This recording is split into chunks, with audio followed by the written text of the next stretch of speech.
لا الہ الا اللہ محمد رسول اللہ۔ اب جب سیدنا معاویہ رضی اللہ تعالی عنہ کی وفات کے بعد ان کے ولی عہد جو ہے یزید ابن معاویہ وہ تخت پہ بیٹھے،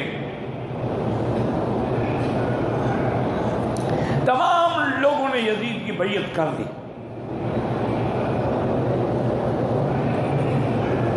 لیکن ارباب حل و عقد یعنی مکہ اور مدینے والوں نے بیعت نہیں کی، اور دار و مدار ہوتا تھا ارباب حل و عقد پر کہ یہ بیعت کس کی کرتے ہیں۔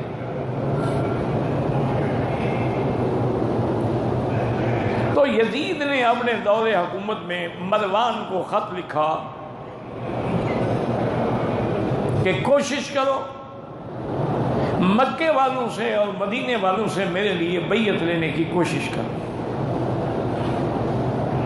انہیں کسی نہ کسی شکل میں راضی کرو کہ میری بیعت کر لیں۔ اب سب بیعت ہو گئی ہے، شام ہو گیا، فلسطین ہو گیا، اردن ہو گیا، تمام ممالک نے بیعت کر لی ہے، صرف مکہ اور مدینے کے افراد جو انہوں نے بیعت نہیں کی۔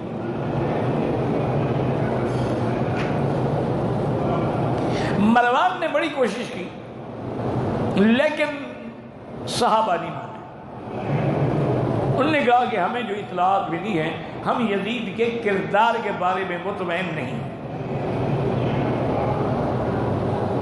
اگر خلیفہ ہی با کردار نہ ہو تو پھر امت کیا کرے گی۔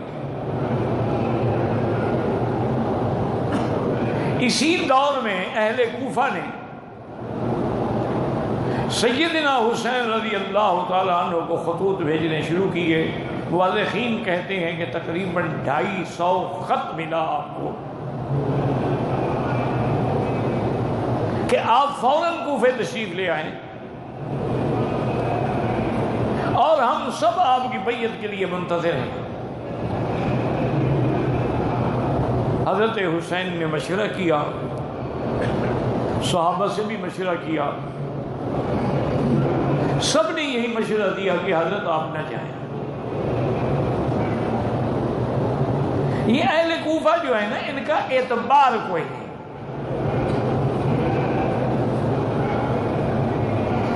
تو اس لیے آپ مدینے میں ہیں، یہاں آپ کی کوئی مخالفت نہیں کر سکتا، کوئی جرات نہیں کر سکتا۔ مکے میں بھی آپ رہیں تو آپ کی کوئی مخالفت نہیں کر سکتا، لیکن کوفے جانے کے بعد جو ہے وہ حالات کا سنبھالنا مشکل ہو جائے گا۔ تو بہرحال طے یہ ہوا کہ آپ مسلم ابن عقیل کو پہلے کوفہ بھیجتے ہیں، وہاں جا کر حالات دیکھے، اگر حالات ٹھیک ہیں تو پھر آپ بھی تشریف لے جائیں۔ آپ کو یہ بات پسند آئی اور مسلم ابن عقیل کو آپ نے روانہ کیا۔ اللہ کی شان یہ ان کے چھوٹے بچے تھے دو، انہوں نے کہا کہ جی ہم بھی ساتھ چلیں گے۔ انہوں نے بڑا روکا، بڑا بچے کہ بچے ضد کر گئے، وہ ان کو بھی ساتھ لے گئے۔ حضرت مسلم ابن عقیل جب کوفے پہنچے ہیں تو ایسا فقید المثال استقبال ہوا کہ دنیا حیران ہو گئی کہ سارا کوفہ باہر نکل کے کھڑا ہے سڑکوں پہ۔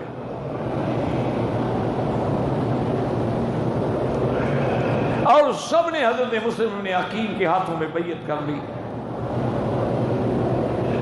حضرت مسلم ابن عقیل نے اسی وقت حضرت حسین کو خط لکھا اور ایک تیز رفتار قاصد کے ذریعے بھیجا کہ کوفے والے اپنے خطوط کے مطابق سچے ہیں اور تمام اہل کوفہ نے میری بیعت کر لی ہے،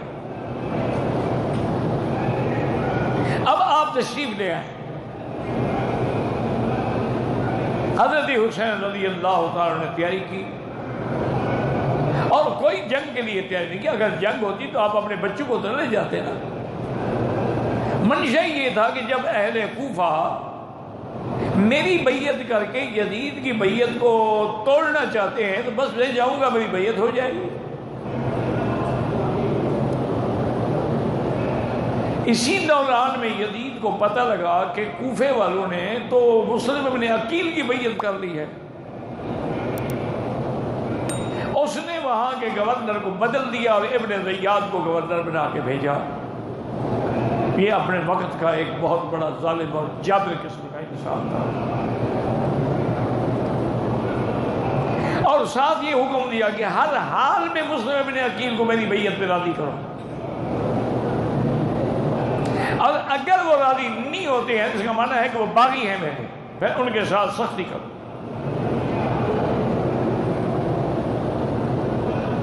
ابن زیاد نے جامع مسجد کوفہ میں کھڑے ہو کے تقریر کی اور انہیں یزید کا پیغام دیا کہ جب میں خلیفہ منتخب ہو چکا ہوں، میری بیعت ہو چکی ہے،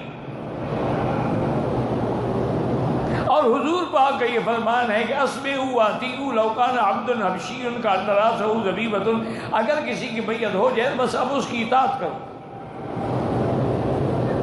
چاہے وہ بندہ صحیح ہو یا غلط ہو۔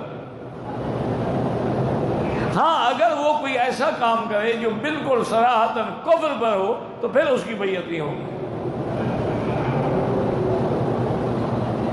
ابن زیاد نے اتنی سخت تقریر کی کہ تمام وہ کوفے کے عاشقان جو تھے نا، جھوٹے عاشق، سارے تتر بتر ہو گئے۔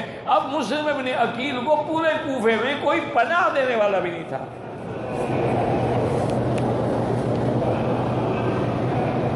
ایک مخلص آپ کا گھر تھا ہانی ابن عروہ کا، اس نے کہا حضرت آپ میرے گھر میں پناہ لے لیں، لیکن اہل کوفہ سب نے انکار کر دیا، یعنی وہ آپ کو اپنے گھر میں پناہ دینے کے لیے بھی تیار نہیں، بیعت تو بیعت ہو گئی نا۔ تو ابن زیاد نے اپنے فوجوں کو بھیجا، انہوں نے ہانی ابن عروہ کے گھر کا محاصرہ کیا۔ ہانی نے بڑی کوشش کی لیکن ایک آدمی کب تک لڑے؟ مسلم ابن عقیل نے بھی کافی کوشش کی لیکن لڑتے لڑتے شہید ہو گئے، آپ کے دونوں بچے بھی شہید ہو گئے۔ ادھر سے حضرت حسین رضی اللہ تعالیٰ عنہ جو تھے وہ چل پڑے، تقریباً 72 آدمی کا قافلہ آپ کے ساتھ تھا، جن میں بچے بھی تھے، علی اکبر بھی تھے، علی اصغر بھی تھے، بی بی زینب بھی تھی۔ یہ قافلہ ابھی رستے میں تھا کہ خبر آ گئی کہ مسلم ابن عقیل کو شہید کر دیا گیا، بچے بھی شہید ہو گئے، کوفے والے سارے پھر گئے۔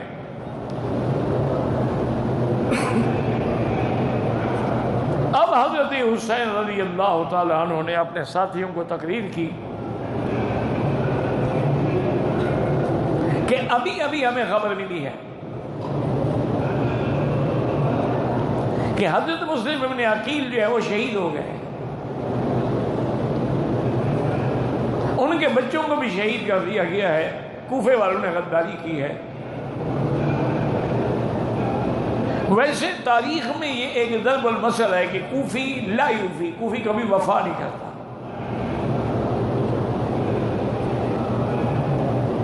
اسی طرح کا ایک واقعہ حضرت عبداللہ ابن عمر رضی اللہ عنہما کے دور میں پیش آیا۔ حج کے دن تھے، آپ مطار میں بیٹھے ہوئے تھے، ایک آدمی نے آ کے مسئلہ پوچھا، انہوں نے کہا کہ حضرت میں احرام میں ہوں، محرم ہوں، ایک مچھر آ کے بیٹھا، میں نے ایسے اس کو مارا، وہ مر بھی گیا، اس کا خون بھی لگ گیا میرے احرام پہ، اب اس کے بارے میں آپ کا کیا فتویٰ ہے؟ آپ نے انہوں نے پہلے یہ بتاؤ میں نے این انت، تم کہاں کے رہنے والے ہو؟ انہوں نے کہا جی میں کوفہ کے رہنے والا ہوں۔ آپ نے اپنے خادم کو حکم دیا کہ اس کو کان سے پکڑ کر مسجد سے نکال دو۔ اکلوا دم الحسین ویسن عن دم البعوضۃ، حسین کا خون پی گئے ہیں، مچھر کے خون کا مسئلہ پوچھ رہے ہیں۔ انہوں نے کہا ایسی قوم ہے کہ حسین کا خون تو ہضم کر گئے لیکن مچھر کے خون سے ڈرا ہوا ہے، مسئلہ پوچھ رہا، میں نکال دو اس کو بدبخت۔ تو حضرت حسین رضی اللہ تعالیٰ عنہ نے تقریر کی، انہوں نے کہا کہ مجھے صحیح معنی میں اطلاع پہنچ چکی ہے کہ کوفیوں نے نقض عہد کیا ہے، وہ بیعت سے بھی پھر گئے ہیں، انہوں نے مسلم بن عقیل کا ساتھ بھی چھوڑ دیا ہے، اور مسلم بن عقیل اپنے بچوں کے ساتھ شہید ہو گئے۔ اب یہ ہے کہ تم لوگ اگر واپس جانا چاہو مدینہ منورہ تو یہیں سے واپس ہو جاؤ، جہاں تک میری بات ہے میں ضرور جاؤں گا آگے۔ انہوں نے کہا حضرت یہ کیا بات ہوئی، یعنی آپ جائیں گے ہم واپس ہو جائیں؟ انہوں نے کہا مجھے اصل میں ایک حضور نے خواب کا ذکر فرمایا تھا کہ میں نے خواب دیکھا ہے کہ میرے نواسے کو، میرے شہزادے کو قرب و بلا کی سرزمین ہے جو سرخ رنگ کی ریت ہے، وہاں دریا کے کنارے ان کو شہید کیا جائے گا۔ تو جب یہ اللہ کے نبی کا خواب ہے وہ تو کبھی غلط ہو نہیں سکتا، تو پھر میں کیوں ویسے واپس راستے سے واپس ہو جاؤں؟ اگر اللہ کی یہی مرضی ہے، میں نے مکے والوں کی بھی نہیں مانی، مدینے والوں کی بھی نہیں مانی، اور وہاں سے میں چل پڑا، اب آپ لوگوں کو میری طرف سے اجازت ہے۔ انہوں نے کہا کہ نہیں، ہم تو کوئی بھی واپس نہیں جائے۔ سفر کرتے رہے، ادھر سے ابن زیاد نے بھی اپنی فوجوں کو تیار کر دیا۔ حضرت حسین کربلا کی طرف بڑھ رہے ہیں، اس کی فوجیں بھی آ رہی ہیں۔ نتیجہ یہ نکلا کہ دریائے فرات کے کنارے پر کرب و بلا کی سرزمین میں حضرت حسین پہنچے تو آگے ابن زیاد کی فوجوں نے دریا پر بھی کنٹرول کر لیا اور راستہ بھی روک دیا۔ مجبوراً حضرت نے خیمے لگائے، اپنے اہل و عیال کو بھی خیموں میں رکھا، ساتھیوں کو بھی خیمے میں رکھا، اور آپ نے ابن زیاد کے پاس پیغام بھیجا کہ میرے ساتھ بات کرو۔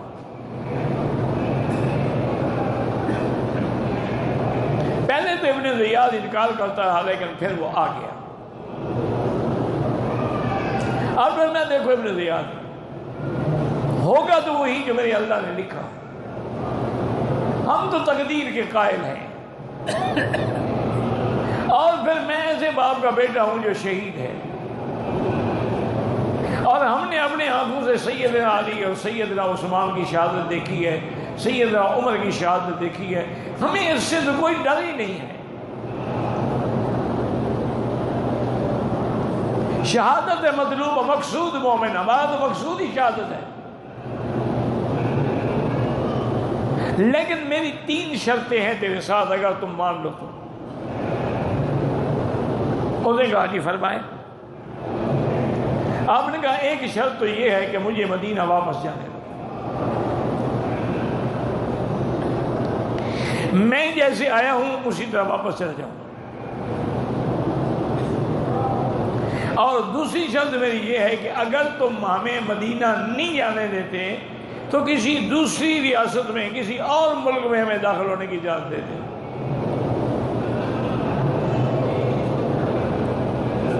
اور تیسری شرط یہ ہے کہ یزید کے پاس مجھے لے چلو، میں اس سے خود بات کروں گا۔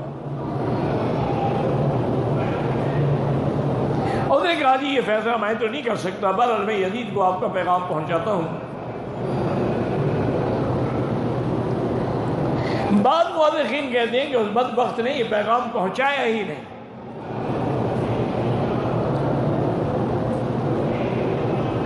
اور حضرت حسین کو جواب دے دیا کہ آپ کی 3 شرطیں ہمیں منظور نہیں ہیں، یا تو آپ ہر حال میں بیعت کریں یزید کی، پھر ہم آپ کو یزید کے پاس لے جاتے ہیں، اور چونکہ میں ان کا گورنر ہوں پہلے آپ میرے ہاتھ پہ بیعت کریں گے،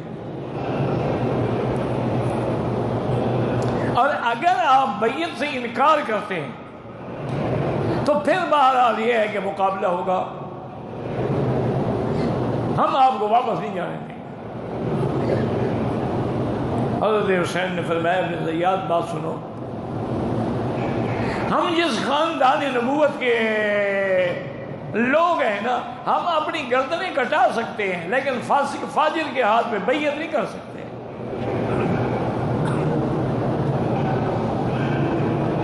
تمہارا فسق و فجور جو ہے وہ علل اعلان ہے، ساری دنیا کو پتا ہے کہ تم ایک فاسق فاجر انسان ہو، میں تمہاری بیعت کروں؟ اور یزید کے بارے میں بھی ہمیں یہی رپورٹیں پہنچی ہیں۔ تو اس نے کہا ٹھیک ہے جی، پھر جنگ کے لیے تیار ہو جائیں۔ مؤرخین یہی کہتے ہیں کہ تقریباً 3 دن کے لیے ایسے حالات پیدا ہو گئے کہ حضرت حسین اور ان کے گھر والوں کا دریا کے کنارے پہ رہتے ہوئے پانی بند ہو گیا۔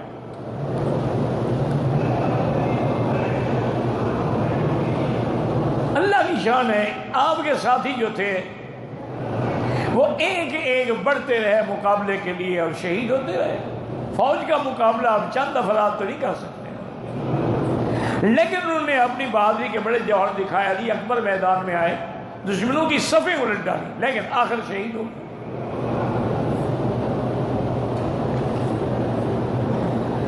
سیدنا علی اکبر کے بعد علی اصغر کو آپ اپنے ہاتھوں پہ لے کے دشمن کی فوج کے سامنے گئے اور نے کہا بدبختو، یہ تو معصوم بچہ ہے، یہ تو لڑنے کے قابل نہیں ہے، 3 دن سے پیاسا ہے اور اس کی پپڑیاں جم گئی ہیں، پانی تو دے دو۔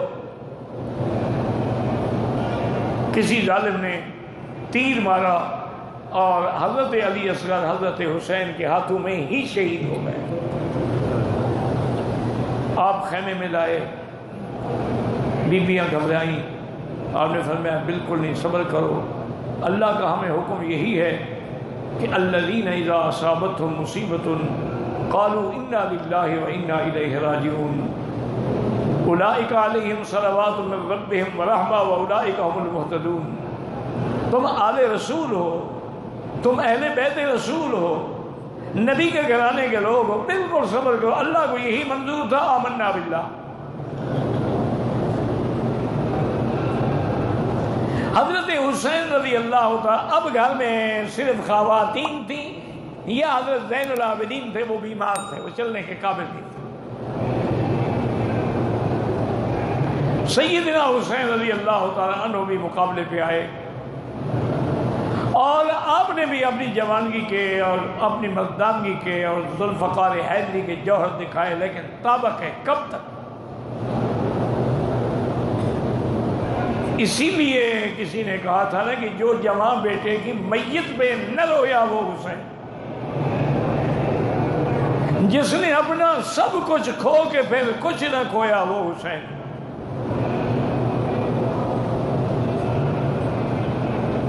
اور اسی طرح کسی نے کہا تھا کہ یہ اہل بیت کی شان تھی، کٹا کر گردنیں دکھلا گئے ہیں کربلا والے،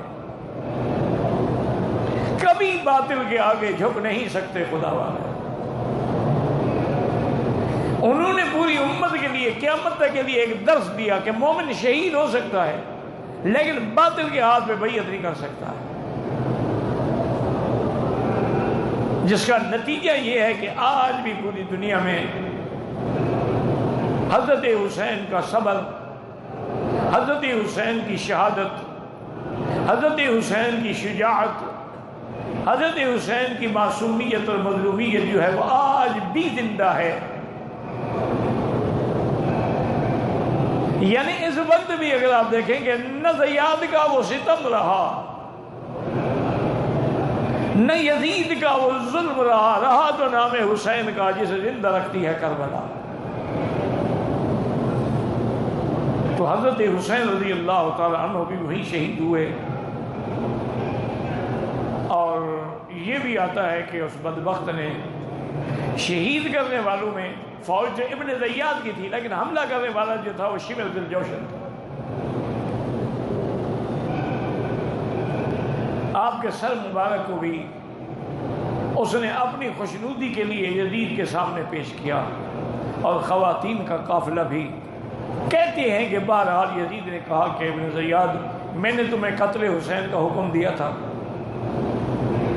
میں نے تو کہا کہ اسے بیعت پہ مجبور کرو، یہ تو نہیں کہا تھا کہ تم آل رسول کو قتل کر دو۔ وہ بہرحال اللہ نے جو فیصلہ لکھا تھا تقدیر میں، اور جس کا خواب میرے مدنی پہلے دیکھ چکے تھے، اور آپ نے یہ خوشخبری سنائی تھی کہ سیدہ شباب اہل الجنت الحسن والحسین۔ یہ کتنا بڑا گھرانہ ہے کہ حسن و حسین بھی جنت کے جوانوں کے سردار، اور فاطمہ تو سیدۃ النساء بالجنہ، بی بی فاطمہ بھی عورتوں کی جنت کے سردار، رضوان اللہ تعالی علیہم اجمعین۔ انا للہ و انا